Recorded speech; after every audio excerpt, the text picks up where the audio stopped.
Buenos días. De ese material que ustedes han procesado durante esta semana, quiero hablar en forma general para que entendamos de manera global qué es una realidad a investigar. Tenemos que aprender a diferenciar de realidades que maneja el ser humano. Están las realidades físicas, que son las que son tangibles, concretamente podemos observarlas, ya sea de manera directa o a través de cierta instrumentación. Por eso se le llaman realidades físicas. Están las realidades consensuadas, que son las que básicamente se trabajan en las ciencias sociales. ¿Por qué se habla de realidades consensuadas? Porque, para empezar, no hay una definición exacta de un objeto que se vaya a analizar, que se vaya a investigar, que se vaya a evaluar. Porque dependiendo de la sociedad, de la comunidad del conocimiento en el cual estemos inmersos, pues habrá una serie, un sinfín de conceptualizaciones que son abstracciones teóricas propias, a diferencia de una definición como la definición de masa, aceleración, de rapidez, como la física, que es una definición universal. En cambio, conceptualizaciones, no hay una acepción general universal que englobe para todo el universo. Entonces, esa es la diferencia entre las realidades físicas y las realidades consensuadas. Y tenemos además también entonces las realidades subjetivas. Esas realidades subjetivas pues tienen que ver mucho con las creencias, con la parte cultural de las comunidades y sobre todo con construcciones muy personales, muy subjetivas que realizan grupos de personas.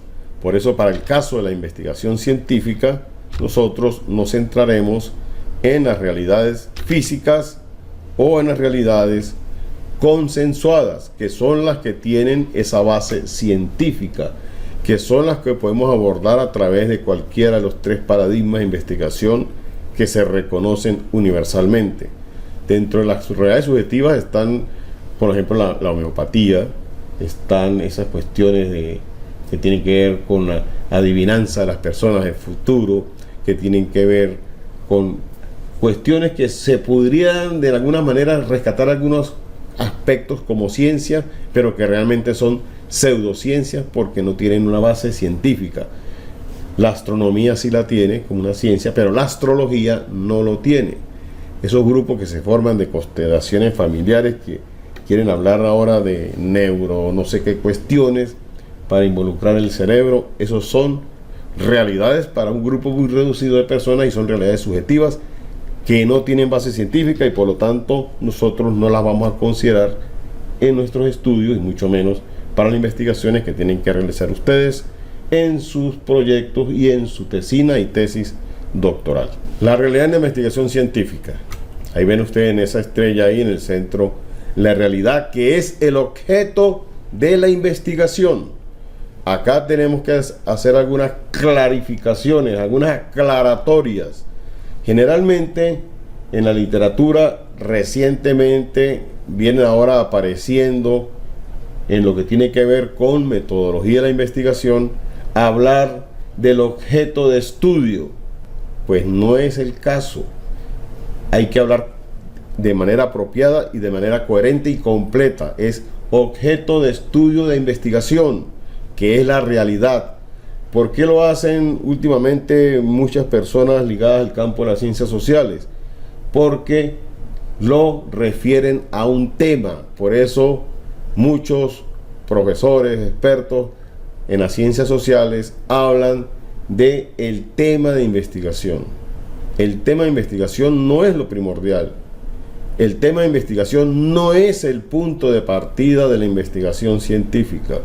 Viene más adelante. El tema de arranque, el punto de partida de la investigación científica es la realidad que se observa.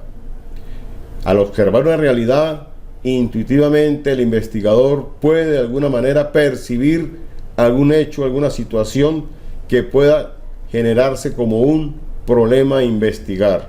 Y cuando se genera ese problema a investigar, ahora sí se contextualiza esa realidad, esa problemática dentro de un tema o temática.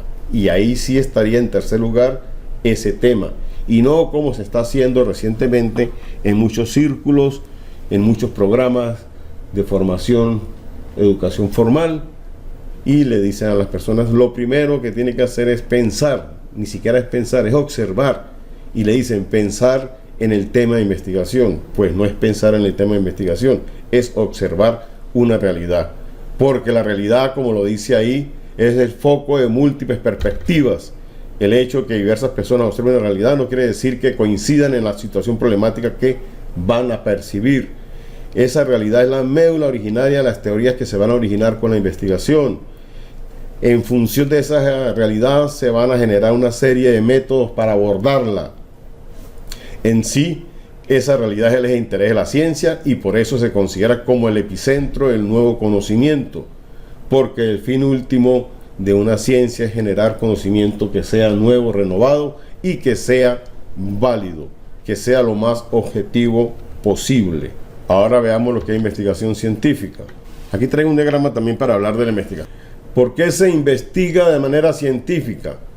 Eso se hace para que el investigador o los investigadores, el grupo de investigación, pueda llegar a conocer algunas realidades en su generalidad e incluso en sus particularidades. Se investiga científicamente para poder llegar a generar un conocimiento que permita comprobar algo que se tiene en creencia teórica o como una construcción teórica. Se investiga científicamente para poder llegar a esa experimentación que genere saberes sobre ese conocer de esa realidad.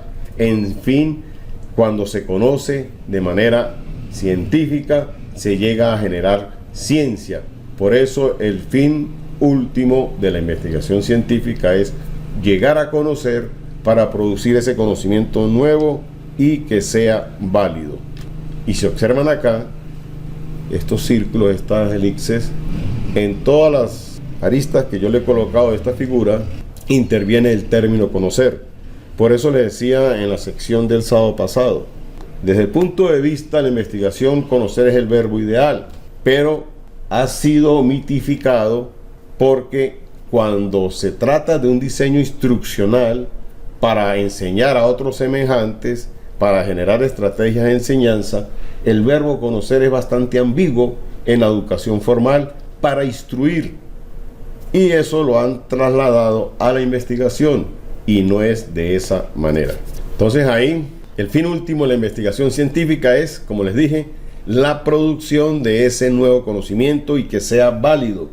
Y de manera universal un conocimiento es válido, universalmente, escuchen, universalmente es válido si yo puedo replicar ese proceder científico para llegar a esos resultados. Es decir, si yo puedo llegar a comprobar lo que obtuve como resultados. Y se habla de generalidad.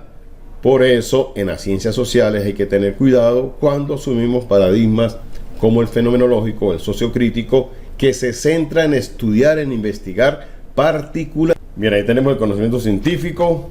Una primera característica es que el conocimiento científico es empírico. ¿Por qué? Porque si no se va hacia la parte experimental, pues no se va a tener esa debida constatación de lo que yo tengo como creencia teórica o un conocimiento teórico ya validado con la experiencia de comprobarlo en el campo donde está ocurriendo estudios que han hecho de repente con otros profesores, de que les hablan del conocimiento en los paradigmas que utilizan metodología cualitativa es subjetivo, impregnado por las creencias del investigador. Sí, es subjetivo y es muy particular. En cambio, un conocimiento científico tiene que ser objetivo, lo más generalizable posible. Ojalá que sea generalizable y que se pueda replicar. El conocimiento científico es jerárquico, por eso es sistemático. Se va obteniendo a través de fases muy organizadas de manera jerárquica, y a eso o con esa base se desarrolla el método científico, a diferencia de los métodos dentro de las metodologías cualitativas que son circulares, son un ir y venir de diferentes momentos, diferentes procesos en la investigación. No tiene esa secuencialidad que en el informe escrito que se presenta, ya sea digital o físico, pues se ve como una secuencia muy jerárquica que en la práctica o que en la realidad no es de esa manera. El conocimiento científico tiene que ser fiable y válido, y para que eso sea es porque se puede reproducir. ¿Qué es lo que marca la diferencia cuando ustedes van a una revista científica? Y si la revista tiene la debida connotación, tiene que saber diferenciar un artículo científico de un ensayo científico o de una revisión científica. El artículo científico sigue los pasos sistemáticos, rigurosos de una investigación científica. Un ensayo científico no tiene esa rigurosidad. Simplemente se presenta una introducción, se presenta un desarrollo de algo que el investigador o la persona que está llevando a cabo el desarrollo de ese ensayo llega a unas conclusiones, pero no está obligado a mostrar rigurosamente el proceder para llegar a esas conclusiones. En un artículo científico sí. Y existen entonces las revisiones científicas, que son pensamientos, elucubraciones, son contemplaciones que la llevan al escrito algunas personas y que, como tienen reconocimiento como investigadores, pues le otorga ese carácter. Pero eso hay que saberlo distinguir. Lo que ya les he hablado, que el conocimiento científico tiene que ser replicable. Es decir, cuando yo presento, por ejemplo, un artículo científico, puede venir uno de los jurados que me valora ese artículo, repetir mis experiencias porque yo tengo que plasmar el método, los materiales que utilicé, y va a llegar, si no exactamente a esos resultados, a resultados muy similares. Y tiene que ser, por supuesto, racional, entendiendo la racionalidad no de la postura filosófica en general como tal, sino extraer lo esencial de que es racional, producto de razonamientos, más allá de irme hacia los pensadores anteriores, que era lo realmente racional y que no era lo racional, sino que sea producto, que esté exento de explicaciones que se alejen de lo metafísico.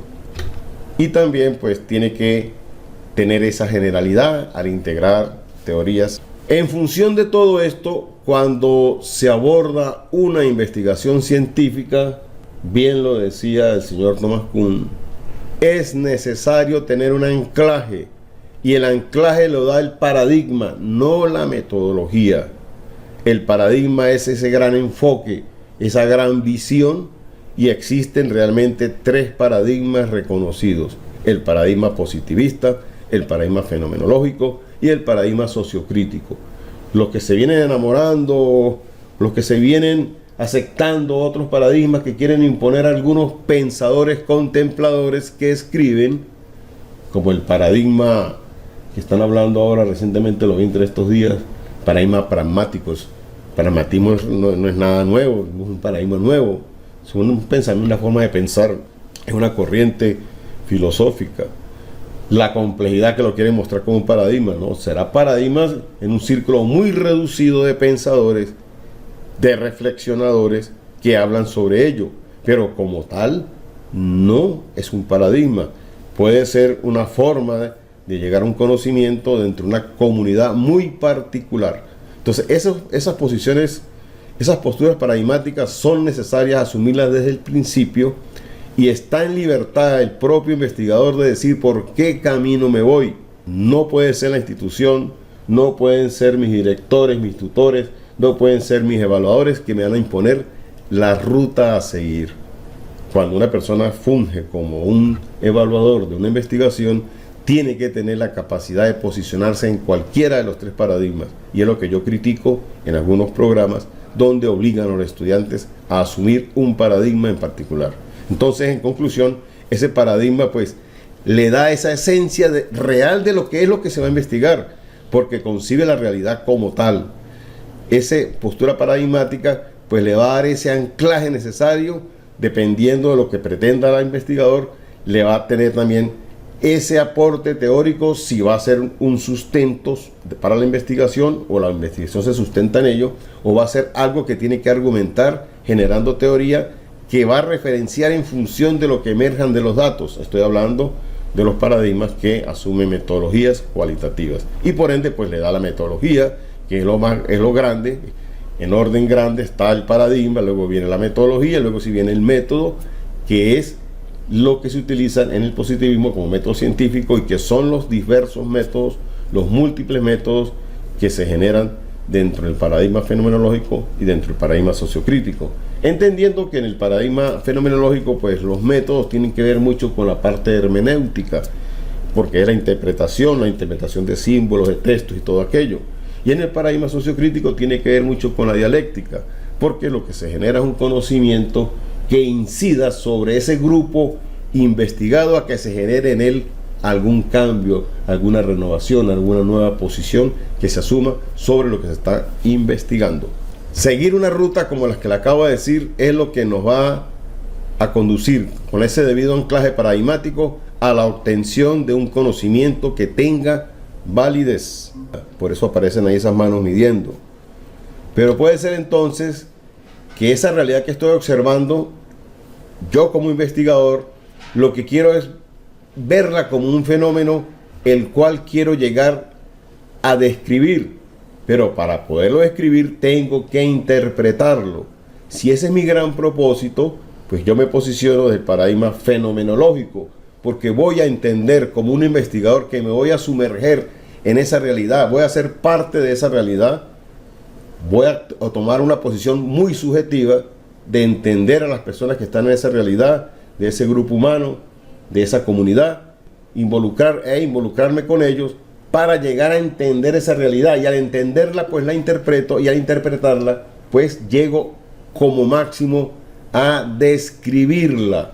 Entonces me posiciono en el paradigma fenomenológico, y no es la realidad la que me dice que tiene que ser el paradigma fenomenológico, no es la coordinación del posgrado que me tiene que decir que es ese paradigma, no es mi tutor que me tiene que decir qué paradigma, y mucho menos el jurado que me tiene que decir cuál es el paradigma.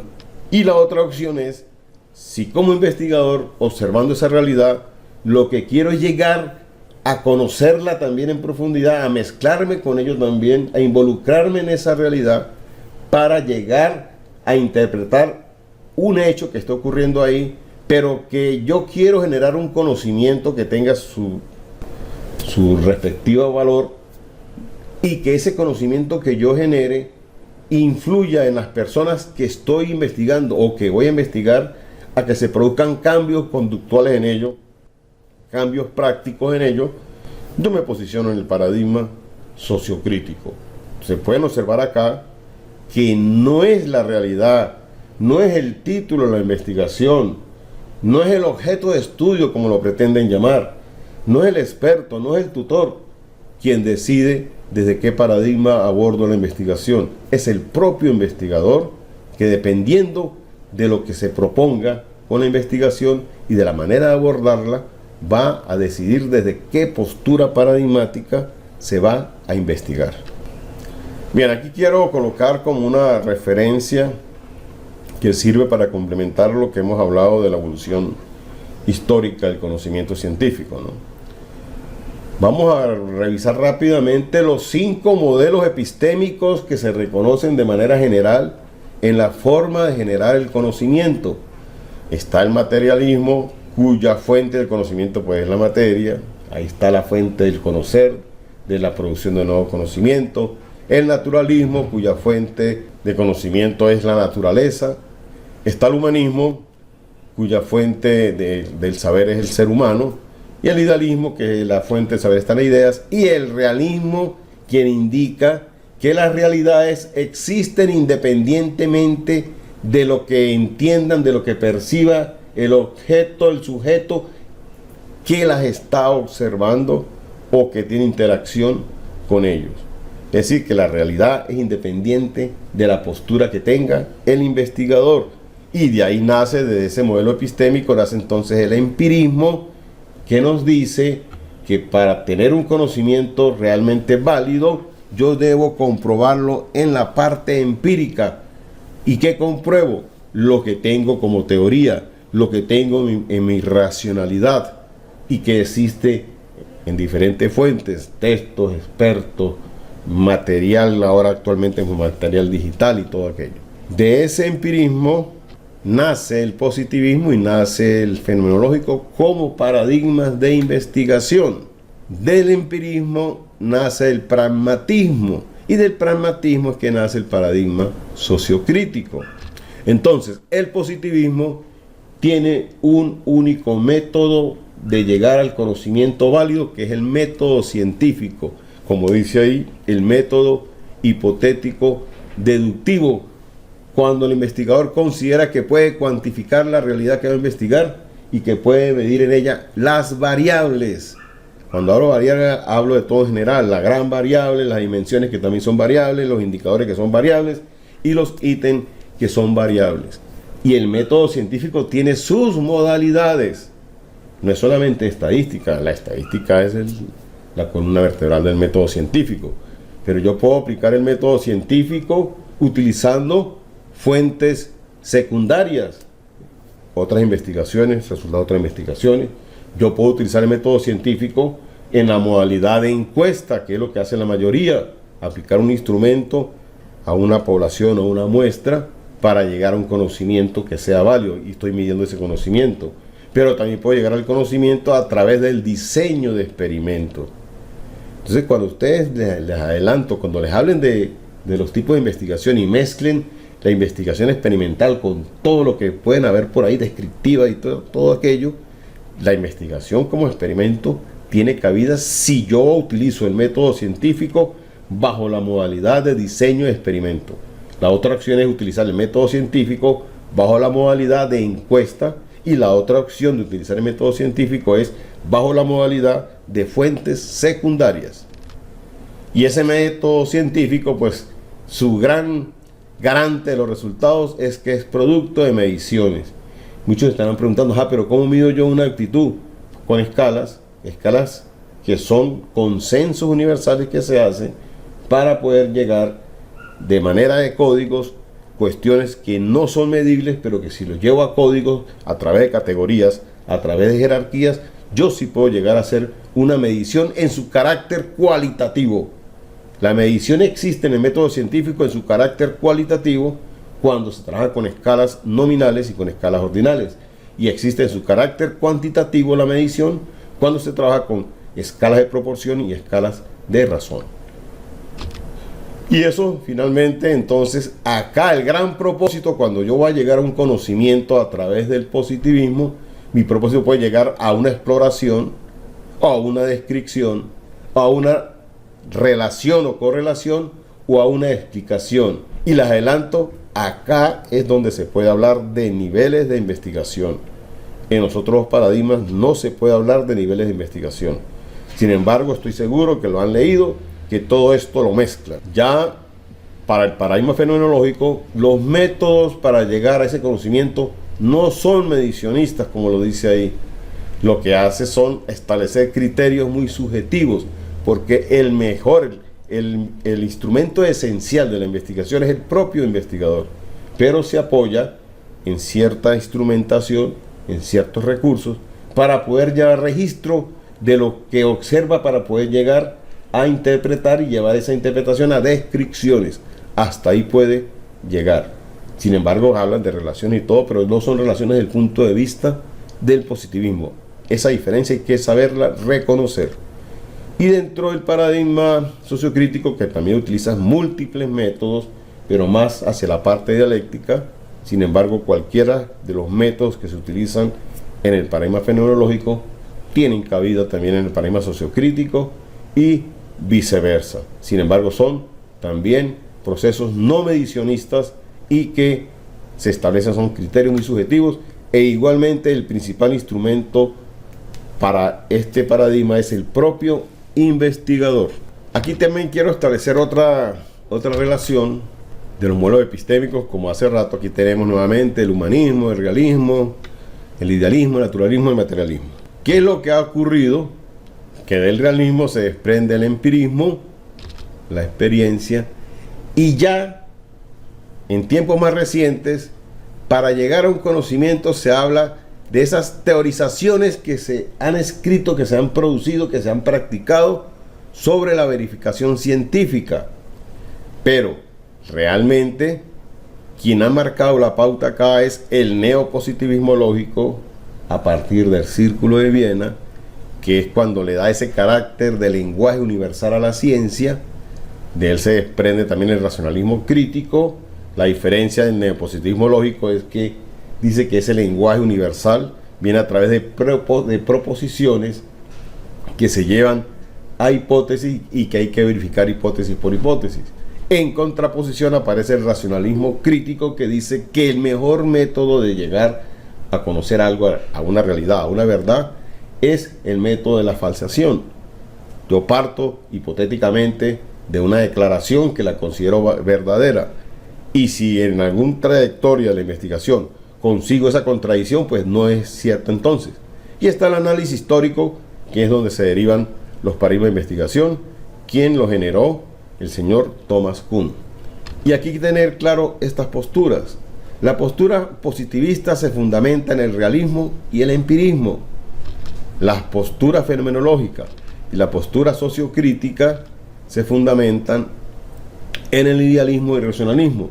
Sin embargo, no quiere decir que el racionalismo no lo utiliza el positivismo, por supuesto, porque esa gran fusión que logró el señor Karl Popper, de decir, está la crítica, la razón de las personas, el razonamiento que lo genera a través de lo previo que se ha producido como conocimiento, y lo contrasto en la parte empírica, eso es lo que me lleva a mí a entender que se está generando un nuevo conocimiento y que tenga validez. Entonces, esta es otra forma que de alguna manera sintetiza lo que ustedes han venido revisando de esos micros de la primera unidad. Si yo tengo claro todas estas cuestiones de las cuales les he hablado, llegará el momento entonces en que vamos a estar en facultad de poder tener una visión general de nuestra investigación científica que vamos a desarrollar. Fíjense que cuando iniciamos la asignatura yo les hablé de unos preliminares. En esos preliminares es determinante entender que la realidad es el núcleo central de la investigación y no es el tema. La realidad está presente, es independiente, así las personas tengan diferentes posturas de entenderla, pero esa realidad existe como tal. Entonces el investigador observa la realidad, percibe intuitivamente una posible situación problemática, son esas ideas iniciales. Es ese momento que Platón llamó el momento intuitivo. Entonces, clarificado esto, ya el investigador puede asumir una postura paradigmática, es decir, voy a abordar mi investigación desde tal paradigma de investigación. Empieza a delimitar el contexto, es cuando le da el título, y ahí sí delimita la temática, pero no al revés. Pensar en una idea de investigación, pensar en un tema de investigación, no está partiendo correctamente. Sin embargo, claro estoy de que muchos textos, muchos expertos lo enseñan de esta manera, y más ahora en la proliferación de información que se corre por diferentes plataformas y más que todo en las redes sociales. El siguiente paso es ya darle esa formalidad de problema, que es la situación problemática o el hecho problemático como tal, que ya es la concreción del hecho a investigar, el planteamiento del problema, y algo que estoy seguro no les han clarificado es que cuando se plantean o cuando se elabora el planteamiento de un problema, hay que tener cuidado desde qué paradigma lo estoy abordando, porque si me posiciono en el paradigma positivista, ese planteamiento tiene que tener la estructura deductiva de mi gran variable hacia las dimensiones, hacia los indicadores, y problematizar sobre ellas. Porque si me posiciono en el paradigma fenomenológico o sociocrítico, es inverso. Yo tengo que ir primero a los datos, ver qué emerge de los datos e inductivamente establecer algunas unidades que me formen códigos, los códigos me forman categorías, las categorías similares me forman familias de categorías que van hacia los preconceptos, y las familias de categorías me forman la gran categoría. El proceso es inverso. Entonces, la redacción de un planteamiento del problema desde el positivismo difiere de la redacción del planteamiento del problema desde el fenomenológico o desde el sociocrítico. Y de hecho, marca también cómo van a ser mis objetivos de investigación, cómo le va a justificar y su dimensionalidad. A grandes rasgos estamos viendo acá ese primer capítulo que nos han enseñado tradicionalmente. Y Seminario de Investigación 1 de nuestro doctorado en este aspecto abarca hasta esta parte. Porque después viene entonces la parte teórica, que tampoco nos la enseña muy claramente. Si me posiciono en el paradigma, o si nos posicionamos en el paradigma positivista, lo vamos a llamar a ese apartado teórico como marco teórico, porque soy yo como investigador, o el investigador como tal, o ustedes como investigadores, quienes van a delimitar cuál es la teoría que me sirve, que me sustenta la problemática que vengo intuyendo que está ocurriendo, ese problema que se puede formalizar, y qué teoría la va a sustentar. En cambio, si lo abordo desde el paradigma fenomenológico, sociocrítico, yo no puedo, ni nadie puede hablar de marco teórico, sino de teoría de referencia, marco referencial teórico, que es muy diferente a marco teórico, porque esa teoría no la delimito yo como investigador. Esa teoría la marca lo que emerja de los datos, lo que los informantes claves me proporcionen, y de lo que exista en literatura, yo establezco esa teoría de referencia. Por eso habla ahí esa gran diferencia. Si es un marco teórico, tiene una estructura deductiva en función de las variables. Si estoy en el paradigma fenomenológico sociocrítico, la estructura es inductiva y va desde categorías hasta los saberes prácticos. Y sigo en ese momento, yo desarrollo ese marco teórico, aquí se contrasta esa teoría que emerge con lo existente. Y así puedo llegar entonces en el positivismo a desarrollar las dimensiones, la hipótesis que me llevan a la teoría sustentativa. Y les aclaro desde acá, las hipótesis solo se establecen en el desarrollo de una investigación científica que se apoya en el positivismo. Si la investigación se apoya en el paradigma fenomenológico sociocrítico, precisamente voy a llegar a hipótesis. No puedo llegar a conclusiones generales, sino a hipótesis. Entonces, eso que le han venido diciendo, de que si una investigación tiene hipótesis o no hipótesis, las hipótesis son fundamentales en el paradigma positivista. En los otros paradigmas precisamente llegamos a hipótesis. Por eso el conocimiento que se genera desde lo fenomenológico o lo sociocrítico es un conocimiento muy particular, que los que realmente entienden a la investigación con metodología cualitativa son precursores de que los investigadores sociales que investiguen bajo estas posturas paradigmáticas deben continuar investigaciones de otros, que se vayan formando cúmulos, colmenas de investigaciones que tal vez en un futuro puedan llegar a un conocimiento más general. Sin embargo, sabemos la mezquindad que existe en la investigación y muy poco continúan investigaciones de otras personas. Luego viene la parte empírica, que es lo que corresponde cuando ustedes estén en seminario de investigación 3. Ya tiene que ver con esa ida al campo, a la recolección de la información, la parte empírica, lo que voy a contrastar de la realidad en el campo específico con lo que se cree en la teoría. A eso se refiere. Entonces la metodología es cuantitativa o cualitativa y no es la investigación. Las investigaciones son positivistas, fenomenológicas, sociocríticas. Lo que es cuantitativo o cualitativo es la metodología que se sigue en la parte empírica. Y ahí pueden observar que si es cuantitativa se habla de niveles en la investigación, si es cualitativa no se habla de niveles de investigación, porque lo máximo que puedo hacer es describir. Si es metodología cuantitativa, pues puedo hablar de muestreo, que puede ser probabilístico o no probabilístico. Si estoy con metodología cualitativa, no puedo hablar de muestreo. El investigador, con total intencionalidad, selecciona sus informantes clave o sus documentos clave, sea el caso que sea. El método, en la metodología cuantitativa por excelencia, es el método científico, como se lo dije al principio, ya sea en modalidad de encuesta, de fuentes secundarias o de diseño de experimentos. Si sigo una metodología cualitativa, tengo innumerables métodos. Lo más conocido: fenomenológico, investigación de acción, teoría fundamentada, estudio de casos biográficos, historias de vida. Y muchos investigadores pues fusionan métodos y sacan sus propios métodos, siguiendo por supuesto los postulados de los más reconocidos. Y si voy por la metodología cuantitativa, es donde puedo hablar de esas condiciones o propiedades técnicas. Solo en el paradigma positivista, que utiliza el método científico, puedo hablar de confiabilidad y validez.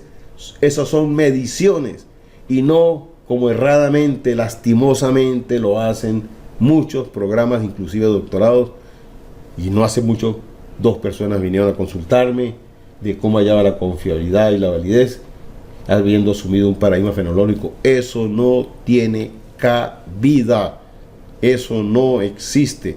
Sin embargo, hay universidades, hay programas que lastimosamente lo hacen.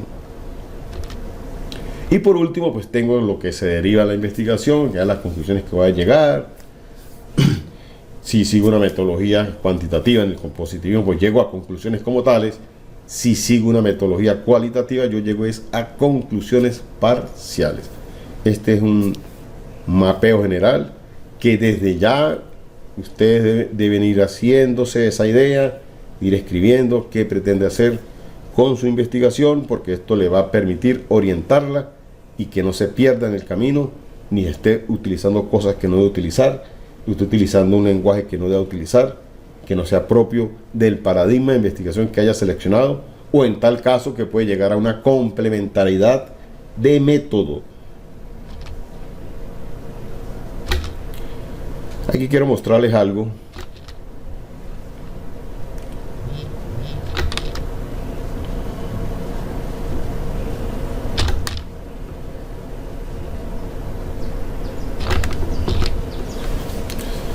Bien, aquí tenemos uno de tantos esquemas que tiene el método científico. Capítulo del problema, el marco teórico, la metodología, los resultados, las conclusiones. Tiene esa secuencialidad. Acá existe población muestra, que ahí se valían los instrumentos, existe ese procesamiento de la información. Y por otra parte tenemos la metodología cualitativa propia del paradigma fenomenológico y sociocrítico. Si observan este gráfico, no hay esa secuencialidad.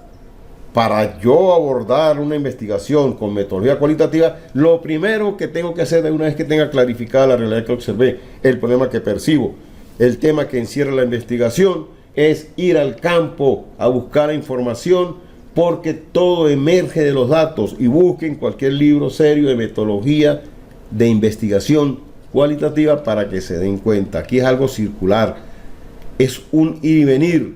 Después que yo tengo esa información de mis informantes claves, es que paralelamente vengo a construir ese planteamiento del problema, es que voy formando la teoría, porque la teoría no puedo utilizar cualquier teoría, sino la que emerge de los datos, porque estoy investigando un grupo, una comunidad muy particular. Yo no voy a generalizar con esta metodología cualitativa. Esto tienen que ir visualizándolo, tienen que ir entendiéndolo. Pero ¿qué ocurre en la práctica? Esto, señores, buscando cientificidad. Por eso es que entonces hay investigaciones que tienen metodología cualitativa abordadas de lo fenomenológico, lo sociocrítico, y todavía le hablan a la gente, dice no, aquí no hay población y muestra, hay muestra censal. ¿Qué sacrilegio? ¿Qué sacrilegio? Validar una entrevista abierta en profundidad, eso es un sacrilegio. Llegar a unas conclusiones totales, eso es un sacrilegio. Por eso, quien hace estas cuestiones, yo lo llamo un sacrilegio investigativo. Hay que respetar los cánones, los postulados de cada paradigma.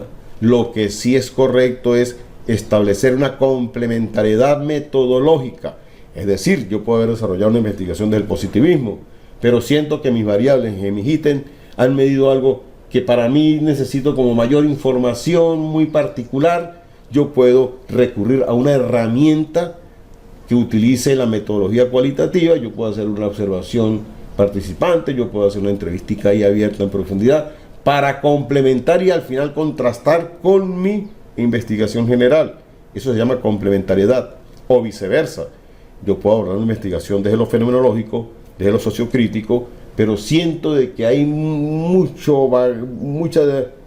dispersidad, de que no concreto, que yo podría aplicar un instrumento que tenga respuestas cerradas, como para complementar esa parte cualitativa. Eso es correcto hacerlo, pero no se puede mezclar, y por eso es que es tremendo sacrilegio hablar de metodología de investigación mixta. Investigación mixta, increíble. Y lo más perezoso lo llaman quali-quanti. No, y como se los dije en una oportunidad, lo que sí se puede hacer es en la evaluación, que hay dos grandes paradigmas, el cuantitativo y el cualitativo. En la investigación no. Por eso es importante marcar la diferencia en lo que es evaluación y lo que es investigación.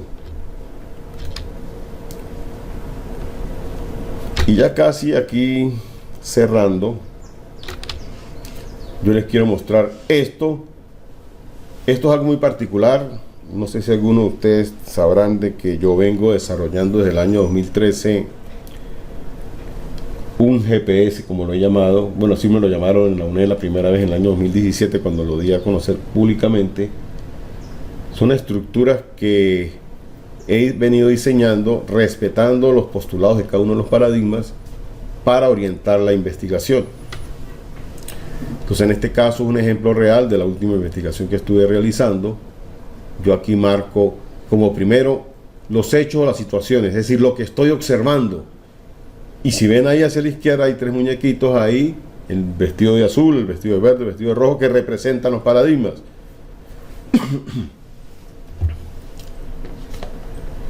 Hola, ¿será que el profe estará por allí?